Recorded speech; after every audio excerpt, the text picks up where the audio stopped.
Go get ready to tweet out that I'm live. Let's see.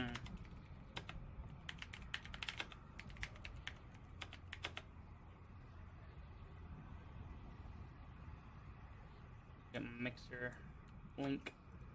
Throw it up on Twitter. Here, tweet that. And now we refresh. We should be live. Hello. Audio seems fine. Pause this. I will bring up the chat. That's where it needs to be. Where's my game?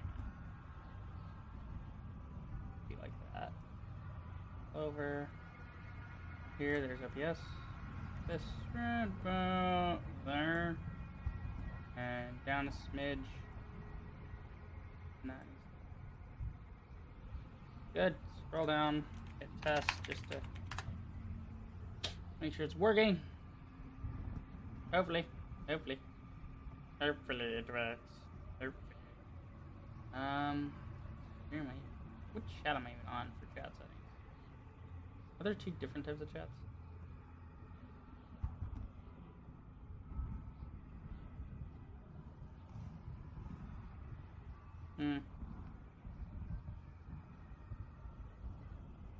I didn't know I could chroma key the chat. What the fuck does chroma keying the chat do? It just made it black. Okay. What was that? Something made a noise.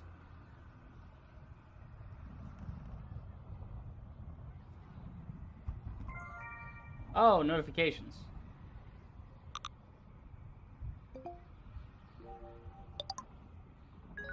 This is sounding like fucking Wii menu music.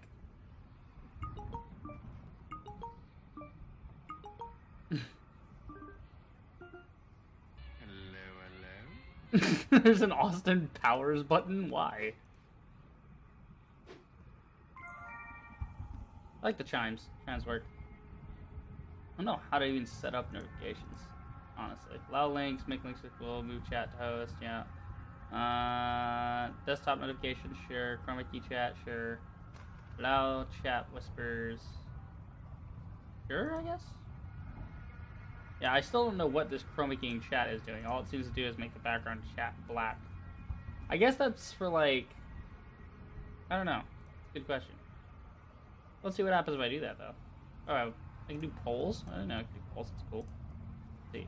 Change the chat to chroma key, and then see what happens. So what does it do? It just makes the background of chat look black. I guess maybe that's for, like, if you want your chat to be in an overlay on your screen instead of, like, its own window. Which could be cool, I guess. You know, I'm actually gonna look that up before we begin. I'm starting early today. How does Mixer chroma key chat? Like, how does that? What does that mean? Yeah, what exactly is chroma key chat? What does that do for me? Does that help me? Chroma key chat will basically make the chat pop out, have a solid black chroma backgrounds that you can filter out in your broadcasting software. So you can add the embedded chat window as a browser source and chroma key the background out to make transparent chat background. Okay.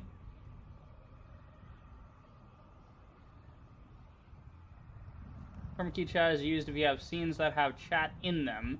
It will make the background of chat transparent, and yes, that is what lurk mode is essentially. Oh, cool. Okay, so if I set up my own scene, I need to try that one day then. See if I can do that with chat. Just chroma key it and then do a test stream. Interesting. Interesting. Go ahead and pop that up, put this up, we're in. Alright, now we can officially start. Sorry about that opener. I just happened to discover some settings that I didn't really know were there before. But we should be good. I'm not getting a timestamp on my test thing. It's just saying 7:17, which is kind of annoying because that was the last stream's box, and I want this into its own box. I don't know how I would fix this. I can host someone. I can report myself. What does mix play? Hold up. I'm discovering more things. Mix play. I'm also starting early today, so I'm going to sit here and mess around for a minute. A tool for creating interactive... What? Microsoft Mixplay allows developers armed with a bit of HTML or JavaScript knowledge to create on-stream objects that viewers can interact with. Oh, okay. Well, that's not me. I ain't fucking with no HTML and Java shit. No, thank you. You can chroma key the chatting. So how? Yeah, Mixer chat timestamps. Mixer chat timestamps. What the hell? API reference. Connect Twitch and YouTube gaming chat together. Okay, I didn't know that was a thing.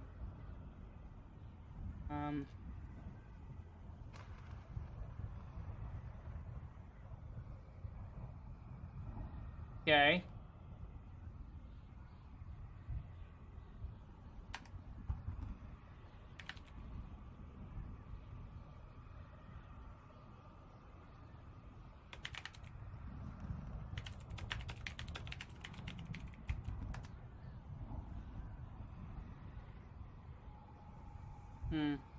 I'm just trying to figure this out, because shouldn't it be... Yeah, chat settings are broken up into two parts. Slow chat, the amount of time a user has to wait before sending another message.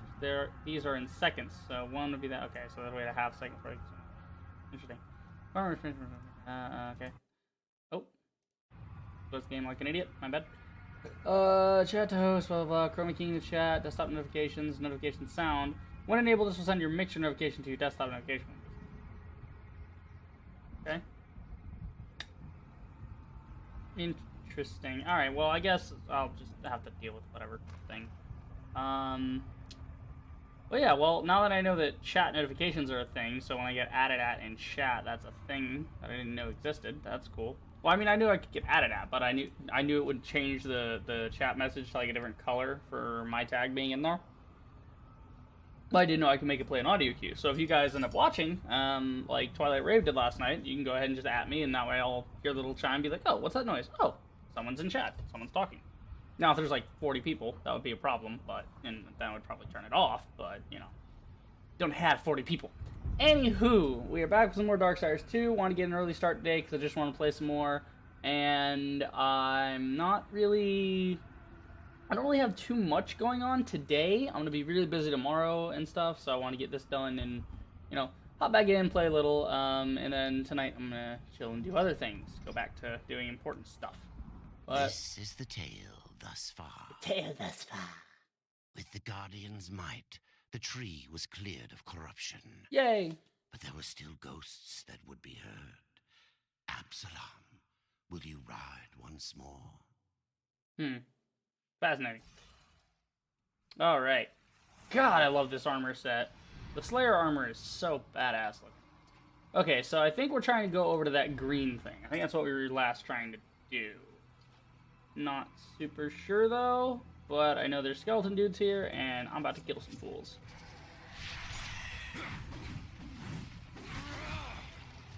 Oh, you want to go?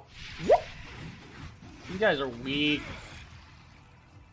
Y'all are fucking punks.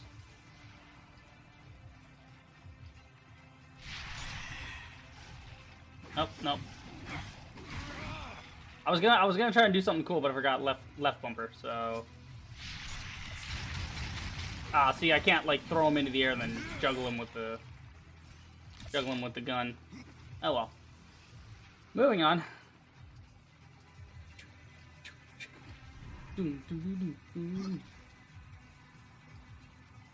Hey, buddy.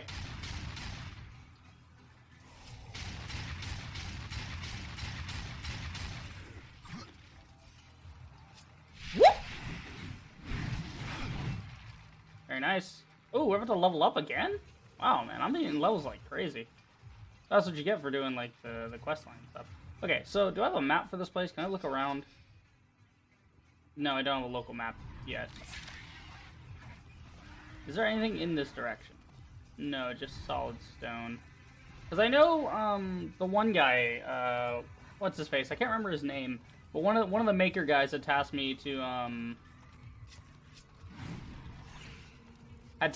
like come to the Dead Kingdom and then kill somebody in the Dead Kingdom. There was like one of his enemies that he's gotten too old to fight him. So now...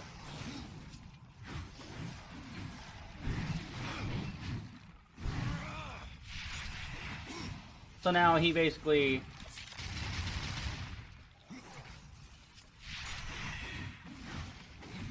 Sorry, intense. So now basically what he said was like, hey, I've gotten too old, but I want to go kill these guys anyway, like, because these are bad dudes. And basically what he says is that he needs your help to go basically kill them. He wants you to go kill them, and it's basically it's an assassination quest. Oh, perfect time to level. All right, that was so cool. Throw the thing, and he leveled in the middle of it. All right, let's check our leveling. What are we leveling? I think I was trying to pump up these guys some more. So the damage is good. Now I just gotta, like... Now I'm gonna give them fire damage. Well, should I, or what does this do? Increases cool health. Give them fire damage. That way, well, you know, they might not be around forever. Oh, wait. I had 2 skill points? Ooh. Ooh, yeah. So they can be on fire. So they do fire damage, and now when they die, they explode. Sweet. My little goblin dudes are gonna be crazy strong. Come here, bud.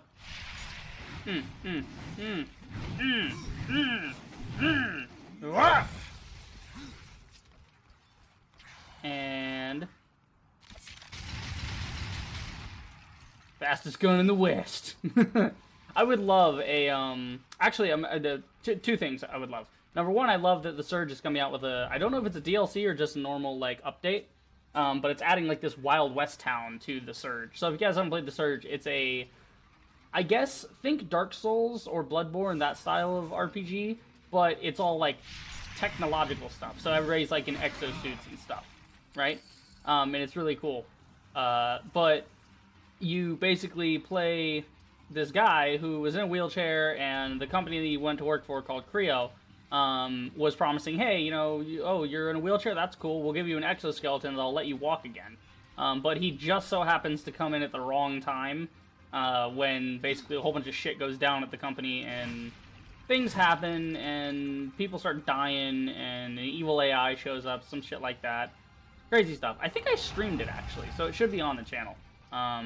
Should actually be on the channel, because I did, I'm pretty sure I did stream it. Either that or I played it on my own, not sure. Pretty sure I streamed it, though. Pretty sure. So you guys can check that out. I didn't stream it on Mixer, but I think I streamed it on YouTube. How do I... Oh. Drop down here. So that's number one. They're getting like an update for that. They're getting like an update for that to where, or an update or DLC, I don't know which. I didn't really look into it. I just saw a post about it. That it's basically a Wild West town. So it's gonna have like Wild West themed stuff, and it's gonna be a holographic Wild West town, and you got like cowboy hats and leather vests and stuff, and it looks so cool. It was a great blending. Think steampunk, but instead of being copper and shit, and British, you're doing like actual technological exoskeletons mashed together with Old West style clothing. It looks so awesome. Number one. Number two, I would love for Darksiders, like for there to be a Darksiders style game, but that's all Wild West themed, and it's all just gun based. I would love that for Fury, or no, Fury's the girl. Who's, I think Wrath. No, one of them, motherfucker. One of them is the gunslinger guy. I don't remember his name. They said it in one of the cutscenes, but I forget. But let's see how strong my guys are now. Go get them. Go to work, boys. Holy friggin' Christ. Look at them go.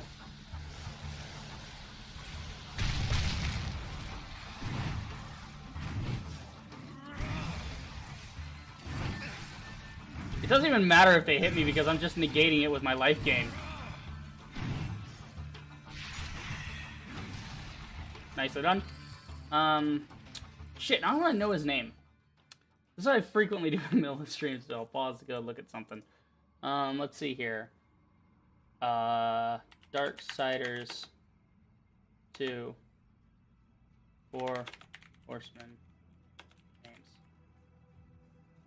Okay, it's Strife, or Pestilence, as he's biblically known. Biblically, they're referred to as war, death, pestilence, and famine, but pestilence is known in the game as Strife, and famine is known as Fury. Yeah, Strife and Fury are the two horsemen who supplant famine and pestilence. Ooh, that's interesting. So wait, okay, I don't want to look too far into that. I just wanted to know his name was Strife. So I guess there were like 4 other horsemen or 2 horsemen before, and when maybe there were like 4 original horsemen that were all the Nephilim, and then the 2 guys that were the horsemen were like, no, you know what, fuck the balance, and we're trying to power grab, and then which would be pestilence and famine, and then Strife and Fury came in and restored the balance and killed them and took their spot. I don't know, interesting. But yeah, Strife is the one with the guns and the badass scarf, and I want him to get his own game already. I would love it there to be like a third-person cover shooter, like think Devil May Cry, right? So think Devil May Cry, but Darksiders themed. That's what I'm thinking every time they say, "Oh, this is a really cool looking texture." I mean, you can still tell it's just a texture; it's not really solid. But that's how you save face, by the way, and make something really good. This is how you save on polygons. So this image would be made up of like several different. You can see there's a seam here. So these are 2 different images clipping through the ground, all mashed together. So the ground would be so the ground here is probably one solid, just one solid rectangle. 3D modeling lesson time, by the way. The way I could see them doing this is they probably imported a model that was like they probably did this whole thing up in like Maya or something and got like their 3D editing program they were working in. They probably made it up, and then they made all their items and stuff, and then kind of slapped them together in engine in the world after they imported them, and then started giving them different pieces. So I don't know exactly which pieces are connected and which pieces aren't full pieces in themselves, but I'm pretty sure the floor would be one piece, right? So they would probably make, something like a big square chunk like this, and then duplicate that over to make it seem like they're 2 separate chunks. So you can see there's a seam here, like a physical seam between these. So they probably had like a couple of rectangles, like smacked them next to each other and probably rotate and flip them until the stone looked like it was different. And then the actual skull piles here are just weird amorphous blob things that have have a lot of curves in them. But instead of just you would probably think, oh well, why, if they already made like these skulls over here, why don't they just take these skulls and take some bones, right? Because they did it here. Yeah. Because clearly this is textured as well. So why didn't they just make a bunch of bones and make a bunch of, like, stuff, and be like, oh, well, this is, the pile. Why not take, like, these things and pile them all up? Well, because that would cause your game to have performance issues. I didn't realize the skeletons were there. Okay. But yeah, see, they modeled a couple of bone guys to make it look real. But you're thinking, okay, well, why not just take all the bones and all the skulls and put them together in a big pile to make a really realistic pile? And that could technically work. That would technically look amazing. But it would have so many polygons and faces in your scene that you would end up with way too much memory being taken up just by something that simple. And since these piles are frickin' everywhere, imagine one of these piles would be consisted of, God, I can't even imagine how many polygons are on this thing. It's low res, so I'm going to say the whole thing, I would say, the way it's textured and everything, I'd call this about 3,000 for the body, and then, like, the chest area is, like, probably another 1,000. I'd say about 15,000 or 20,000 overall for this piece. Now take this, right, this piece here, and then duplicate it about 15 times to make a pile of bones. And then you take that pile of bones and you make 1, 2, 3, 4, 5. Okay, so you make like 5 piles of bones at 20,000 things times 15 is like 5, 0, 100, 0, 2, 210. About 310,000 polygons per pile. Now multiply that by 5, just for this starting area of about 5 piles, and you've gotten over 1 million polygons in just 5 piles, and there's about 20 piles around here. So you end up with you motherfucker. You end up with a scene that is just going to be detail that's lost on the player anyway. People are going to be like me. They're going to walk through, break the thing, kill the enemy, and walk away, and not even appreciate the work. Like, the texture is passable. The texture gives the player the quick impression. No, fine. Y'all go fight him. I ain't got time for this shit. The textured look over these simple polygons or these simple objects to make a bone pile is enough. Not the most complex thing in the world, but it does what it needs to do, which is gives the player the feeling of it being a bone pile, even though it could look better. Alright, so 3D modeling time over. Back to how cool this looks. So sorry, it's like I said, I'm in class for this right now, so it's going to be, it's in my head. It's kind of like when Spielberg or a director of some type sits down and watches a movie. I guarantee those motherfuckers can't watch films anymore. Not how normal people watch films. Because a normal person will watch a film and be like, oh, I love this actor, oh, this scene is funny. And to a certain degree, directors do that too. But they also can't help but look at the underlying thoughts. There's always a little tiny voice in their head going, I wonder how many polygons... well, in my case, there's a little voice that says, I wonder how many polygons are on that. I wonder how they textured that. Was the UV mapping hard? I wonder how long it took them. Could I do something like this? It's all just in your head. Like these candles, for instance. They look very simple, and they are. But the detail isn't coming from the amount of faces. The detail is coming from how they UV mapped it and what kind of textures they put on it. So at a glance, it looks like a really alright candle. But if you inspect, it's like, oh, that's kind of a shitty texture. It's stretched over and... fuck, it fell down. That's why you have to talk shit about the textures. But, like, if you look at the candles, it's like, oh, these are really pretty candles. And you look a little closer and like, okay, the texture's not that great. And then you notice, oh, they're not actually round on the top. They're kind of polygonal because for every line you need to make something even smoother, that's a whole nother face you have to put in. And like I said, you don't want too many faces, or polygons, as we say. So you don't want too many of those, or else that's going to cause your shit to lag out and have problems. Depending on how many of those things you have in a scene. Yeah, but like I said, look at this. At a glance, if you look at that wall, it looks fine. But if you look closer, it de-reses and you can tell it's a texture. But if you step back, it looks like a 3D image. It's all about the art. It's all about the surroundingness. It's all about how the world comes together. And comes together to give the illusion that it's very nice, even though it's not really that nice. Don't believe me? Good. Play something like something super graphically nice, like The Witcher 3, for instance. That game is an absolute masterpiece, right? But look at what you need to run it on ultra settings. You need a good amount of memory, a good processor, good graphics card. You gotta have all sorts of stuff. You gotta be able to run it on highest graphical settings possible, and even then, even on the highest graphics, I don't care how good graphics are and how immersive they are, you can have great style and great immersive graphics. But you can still end up with, where the fuck was I going? It's time you find something. Yeah, where are you going, Dust? Yeah, Dust is saying I go this way. I was just exploring in here because it's like side stuff. Whatever. But yeah, if you don't believe me, take any game that you have running on your system of whatever it is, and that's graphically beautiful. Even the new Spider-Man game, which everyone's saying, oh, it's so pretty, it's so beautiful. And yes, it does look very nice on the surface.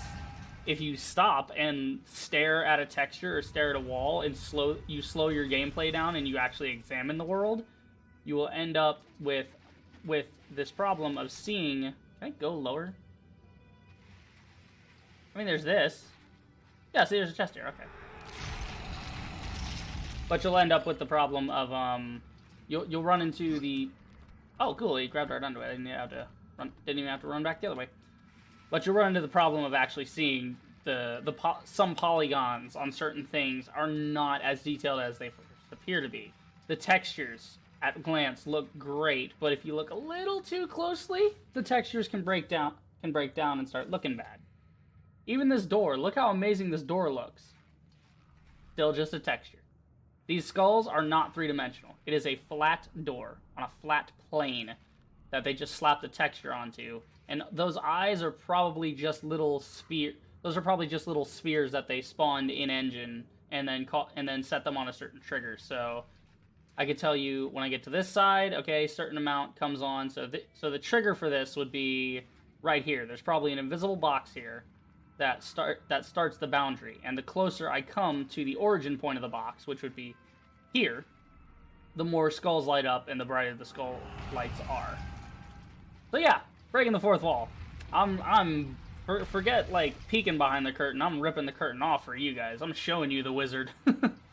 But yeah, that's how games are made. You know, and that's how things are done. It's very interesting. I've only been in these classes for a few weeks, and I've already seen all the basics of how to get this shit done. Not that I could do any of this, mind you. It would still take me an enormous amount of time, just like it took these guys, an enormous amount of talent as well. You still have to be good at what you do, even if you know what you're doing. Just, you know, knowledge is only half of it. Creativity is the other half.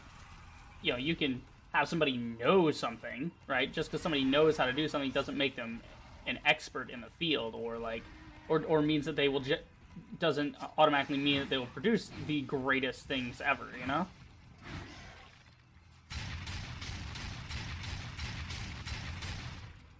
Alright, let's see here. Where are we going? Oh, page over here.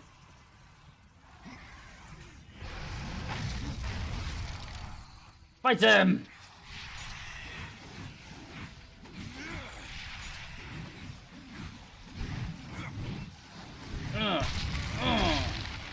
Crossover combo, let's go.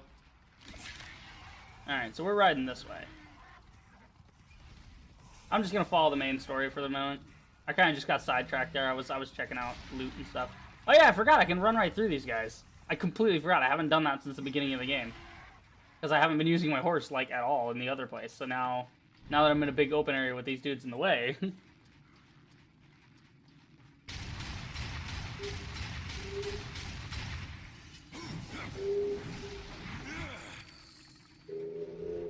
Come here, buddy. What up? Got him. Impossible. Oh, I'm actually full on those? Wow. That rarely happens. Alright. Let's see here. Come here. Oh, is this Vulgrim shop in here? Yeah, it's a Vulgrim shop. We haven't seen Vulgrim in a minute. I think this is only like the third time I've actually gone to his shop. I have new items, if you have the coin. Oh, check this out, by the way. I got this at the dollar store. Badass. They put out like a bunch of Halloween stuff and a bunch of fall stuff. So they got like plates with little orange leaves on it and stuff like that. But they've also got like cups that have skulls and skeleton hand. There's like a wine goblet that's like a little plastic wine goblet, but it has like a skeleton hand wrapped around it, like it's holding it. Fucking badass. Ugh. Kind of want to pay for these boxes just to see what happens, but I don't want to waste my money. I am gonna respec though. There are certain things I do want to respec. Fierce Sight, sell those. A bargain. Dark Talons, keeping the Dark Talons because they have the Ice Touch. The Arm Blades, no, sell them. They're only worth 350. They're not that amazing. Pathfinder Talisman, no. Get rid of the Pathfinder crap. I think I could, if I ice these, I can get an extra 1,000, but nah. Alright, let's see here. I'm gonna buy a respec, see how that works. Vulgrim is master of dark magic that can reset my